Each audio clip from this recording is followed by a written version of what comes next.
لك ابني ايش هالخط؟ ما عم افهم عليك ولا بكلمة. هذا دفتر طالب ولا رشية الدكتور؟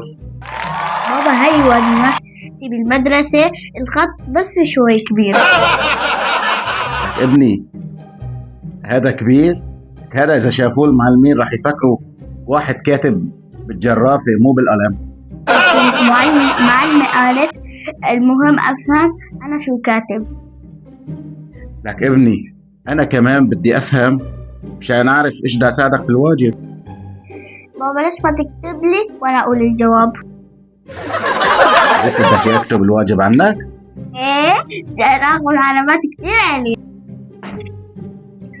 لا يا حلو، العلامات العليا بتيجي بشطارتك مو شطارة ابوك.